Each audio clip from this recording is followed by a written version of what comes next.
Buenos días, gracias a ustedes por invitarnos. Buen día. Lucía, el informe dice que en 5 años se han triplicado los casos de violencia infantil registrados por el CIPIAB. ¿Se conocen las razones? ¿Qué tipo de análisis hacen? Bueno, hay que analizar dos cuestiones por separado. Una cuestión es la prevalencia, es decir, lo que sabemos que sucede en los hogares, y otra cuestión es cómo responden las políticas públicas. Nosotros decimos que hace 10 años, desde que se fundó el CIPIAB, se ha avanzado muchísimo en lo que es la detección y la atención de niños víctimas de violencia, y eso es lo que reflejan los datos que tú recién mencionaste, los datos del CIPIAB. Son datos de detección y atención, básicamente. Recién, Lucía, veíamos imágenes de Rivera, ¿no?, que está conmocionado por lo de Valentina. También a principios de este año fue otro caso que fue de impacto público, que fue el de Felipe Romero en Maldonado, que tuvo gran repercusión. El informe que hicieron con UNICEF dice que en Uruguay 108 niños fueron asesinados en los últimos 5 años, pero es muy llamativo, y vamos a ver también una placa que está en el informe de ustedes, que dice que en promedio son casi 21,6 los niños asesinados por año, pero que en 2016 fueron 22, lo que duplica casi el año anterior. ¿Esto está en los cánones de lo esperable o algo particular? La verdad es que no teníamos información sobre este tema, y de hecho decidimos ponernos a investigar por eso mismo. Había un antecedente de un año que el Ministerio del Interior publicó datos de niños muertos por asesinato, pero no hay investigaciones profundas sobre el tema ni datos históricos. Entonces, realmente por eso decidimos ponernos a investigarlo. Claro. En el 37% de los 108 homicidios de los niños y adolescentes registrados entre 2012 y 2016 no se pudo determinar el motivo del asesinato. Es un porcentaje muy alto. Este dato es mayor al registrado en el total de homicidios del 2014. ¿Por qué sucedió esto? La verdad que no sabemos, pero cuando uno lee los partes policiales hay un montón de casos, el 37%, que dicen motivo desconocido. No sabemos si es falta de investigación, no tenemos ninguna hipótesis, o es simplemente que no se pudo determinar por qué sucedió el homicidio. Pero la verdad que es el doble.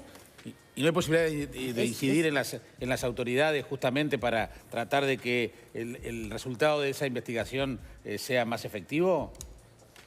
Bueno, en realidad ahora lo que estamos haciendo es abogar para que estas cifras se comiencen primero a publicar todos los años para poder monitorear cómo evoluciona.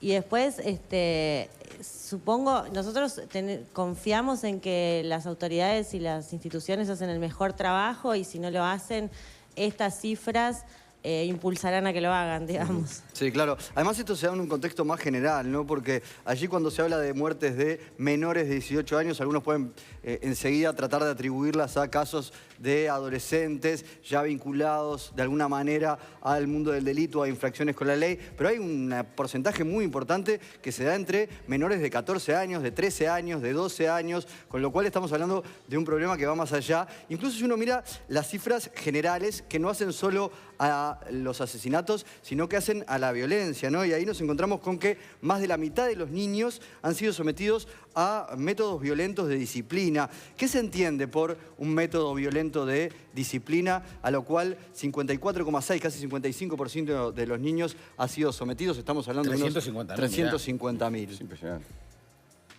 Exactamente. Bueno, el informe contiene esto que les decía, datos de prevalencia, y los datos de prevalencia se miden como en un gradiente de violencia, desde la violencia psicológica hasta el castigo físico.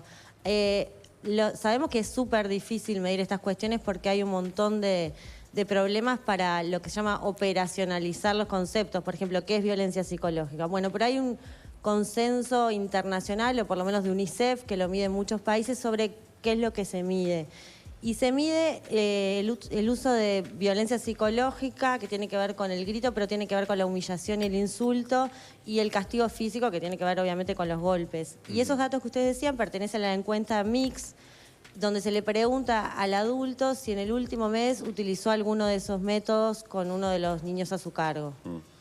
Bien. Y es bastante alta la prevalencia. Sí. Bastante, Lucía, no muy alta. De cada 4 niños, uno sufrió castigo físico, lo que significarían unos 160.000 menores, y además casi 1 de cada 5 denuncias de violencia doméstica tiene un niño como víctima. ¿Cómo afecta esto en el crecimiento de un niño, este entorno? Bueno, está comprobado, obviamente, que la violencia tiene efectos inmediatos en el desarrollo de los niños. Quiere decir que los niños a veces depende también de la recurrencia de la violencia, del gradiente de esa violencia, pero puede tener efectos incluso hasta cognitivos, digamos, para el aprendizaje, el relacionamiento. Pero además tiene efectos en el futuro. Se sabe hoy que los efectos que tiene la violencia en el desarrollo de los niños impactan también en cómo van a ser cuando sean adultos. Por eso, por ejemplo, la violencia hoy es un tema de consenso internacional, poner fin a la violencia.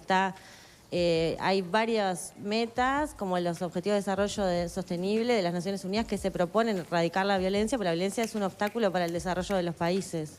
Una consulta vinculado a lo que es el origen de esta encuesta, de estos números. ¿Es muy urbano? Es decir, ¿qué puede estar pasando en zonas rurales, en el interior y en el interior profundo? No, ustedes en el informe van a encontrar cifras de esta encuesta que les decía, la encuesta Mix, para el interior también y para el medio rural. Y es más urbano que rural, diría yo, el fenómeno. Claro, por eso lo preguntaba. Van a ver que uno se imagina siempre que la violencia es más en el medio rural, sobre todo la violencia física, pero cuando vean las cifras se van a dar cuenta que no es así. No, yo no es que pensara que hubiera más violencia en el medio rural, pero sí saber cuál es la fotografía del medio rural, simplemente, porque a veces este tipo de encuestas son de zonas urbanas y a veces ese interior profundo queda sin información, nada más que por eso. Exactamente. Esta encuesta incluyó el medio rural.